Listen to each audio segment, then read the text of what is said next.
Happy Friday! It's another Facebook Friday live with Polli Properties at KW Vermont. And this week I thought that we would talk about home inspections from the perspective of the buyer. So I believe a couple weeks ago we had been chatting about how to prepare for a home inspection when you are the seller and listing your home. And this week, let's chat about what it's like when you're on the other side of the transaction as a buyer. And as always, let us know if you have any questions, comments, and if you would like us to do different content in future weeks. We're always looking for new ideas and would love to hear from you. All right, so let's dig into home inspections for buyers. So let's start with the basics. Who's going to be present? So typically at a home inspection, it would be your home inspector, your real estate agent, and then you as the clients. When we were more strict with the COVID, it was just the home inspector present. However, things have opened up a bit and now our clients can be present. And I should also start by saying that the home inspector is someone that you as the buyer retain. So they work for you in this situation. And when they share the home inspection report with you, the buyer, that's considered your property. So it's not something that you have to share with your lender. You don't have to share it with the sellers. It's a service that you're paying for, information that you're paying for. So really it's your private property. Now, in most cases, you're going to want to share that inspection report with your real estate agent so that they can be there to advise you. Hey there, Tom. How's Florida? Hopefully not too hot. So that's who's going to be there. And again, the buyer, since it's someone that you retain, you get to pick who you want to hire. So this shouldn't be a decision made by anyone but you. It should be someone that you're comfortable with. In Vermont, home inspectors have to be licensed. So that was new as of a few years ago. And so just know when you're making those calls and interviewing potential home inspectors that they should be licensed. Now, I will say that not home inspectors are all equal. So we certainly have our preferred list with Polli Properties that we make recommendations to our clients on who they retain, because the home inspection is such a critical component of that home purchase. And if things are overlooked, then you could be dealing with problems for years. Now, I bought a home in another state years back, and I had it inspected by a home inspector, and the house had brand new windows. And oh my gosh, was I excited to have brand new windows and not have to worry about that. Well, the first winter came and oh my gosh, I could see daylight through all of those windows. And each window had a huge crack down the edge of it. So big of a crack that every winter I would take felt and I would jam felt with a screwdriver into those cracks to try to tighten up the space and keep it warm in the winter. So this is a really great example of me having paid for a service and paid for a home inspector, thinking that I was getting brand new windows in my home that were properly installed, only to come to find out that they weren't properly installed, and it ended up being a very costly mistake. So when in doubt, ask your real estate agent who their preferred home inspectors are. Another thing to consider with a home inspector is the type of report that they're going to provide you. So if you're interviewing home inspectors, a great question is to ask to see a sample of one of their reports. So I have seen some reports done by really great home inspectors. However, the report is handwritten. And if you can't read your home inspector's handwriting on such a critical report, then that could be a problem, right? The inspectors that we recommend are going to give you a typed report, and not only is it going to have that typed narrative, but it's also going to be accompanied by photographs. One particular home inspector that we really like, he'll actually insert little yellow arrows, pointing to the issue and whatever it is in the home. So do that. Ask for a sample report so you can better understand the quality of information that you will receive. So how long should you plan on being there for a home inspection? If you're purchasing a condo and it's maybe, let's say, 1,200 square feet and it's on a slab, that's a shorter time frame. Really then the home inspector is worrying more about the studs in, since typically on a condo or a townhome, studs out is the responsibility of the association. So I would figure about an hour, hour and a half tops.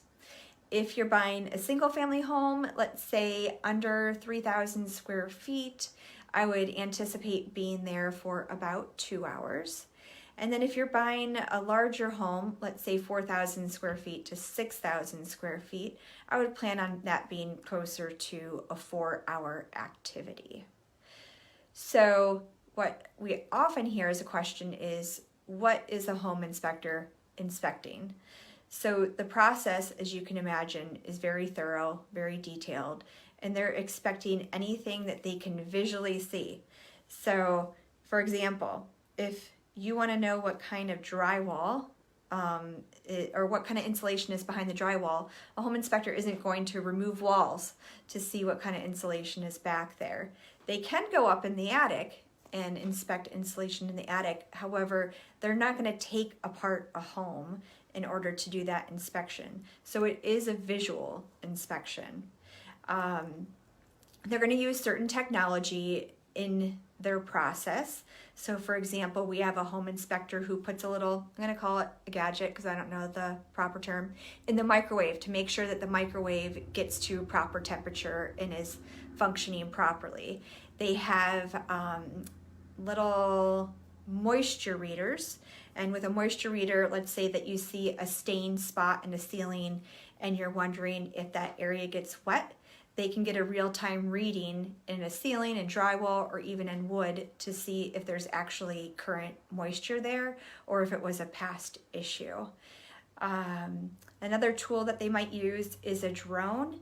Some roofs in Vermont, a home inspector cannot get up on. They might be snow covered, or it might be such an angle that it wouldn't be safe for them to go up there. So one thing that we're seeing with greater frequency is inspectors sending a camera with a drone overhead up top, which is really fun. And then you get those great camera shots of the condition of the roof. So that's a little bit about the process. Let's see, what other things? Why is it important to have a home inspection? So I would say 9 times out of 10, your real estate agent is going to recommend a home inspection. There's going to be telltale signs in a home. I think we talked about this when we were talking about going on showings, but that an inspector is going to look for. And again, this is their permission to take the front panel off the electrical panel and look at the exact wiring of the home. This is the opportunity to go up into the attic and see if there's any signs of moisture and what the insulation levels are. This is their chance to write down the serial code numbers off of all of your appliances, and then they're going to go to a computer programming system and check to see if any of those have had recalls. So this is a really thorough inspection of the home. This is your opportunity to ask the seller to remedy any issues that you might have. So we absolutely recommend that home inspection.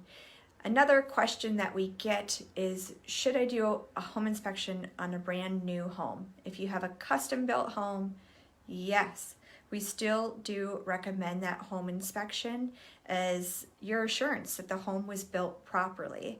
So even with a brand new home, we do find, excuse me, that people make mistakes.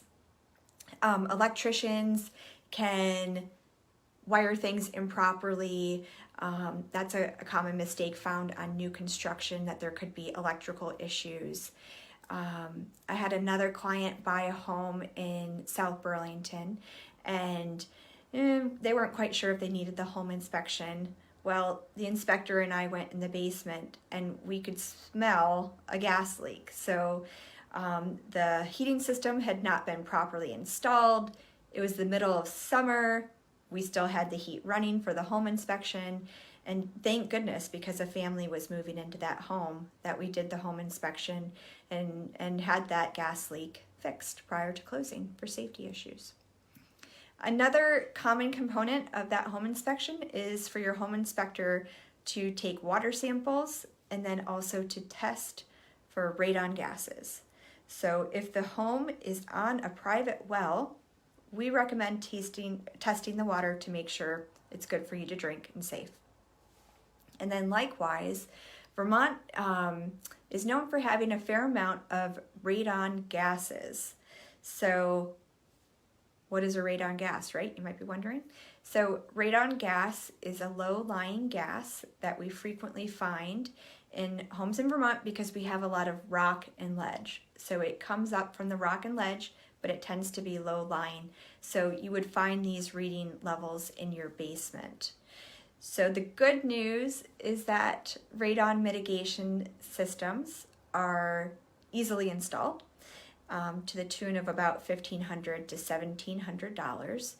But because it is a cancer-causing gas, you want to make sure that you're testing for that. Even if the basement's unfinished and you have a washer and dryer down in that level, I would still recommend doing that test just to be safe.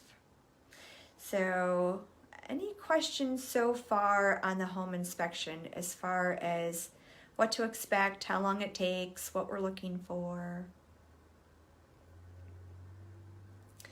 Fire away with any questions you might have, and then I'm just going to finish this out by letting you know that typically your home inspector will have that report compiled within about 48 hours. And as we started off by saying, it's your report, it's your information that you paid for. Likely, you'll share it with your real estate agent and you'll review it together. And then after you've both had a chance to review it, you'll meet, have a discussion, and decide what things you might be asking of the seller. And it might either be in the form of asking for a price reduction, or it might be in the form of just asking the seller to fix a few things. So again, that's a point of discussion and renegotiation between you and the other parties.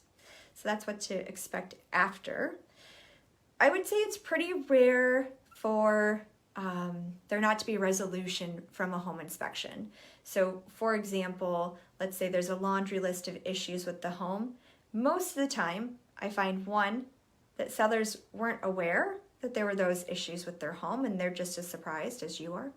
And two, I find that most people want to work towards a resolution, move the contract further, and then move towards that closing date. So just know that even if a lot of things come up on the home inspection, chances are it can be figured out. Now, if it can't be figured out, then you as the buyer are able to walk away from that transaction and receive your deposit back.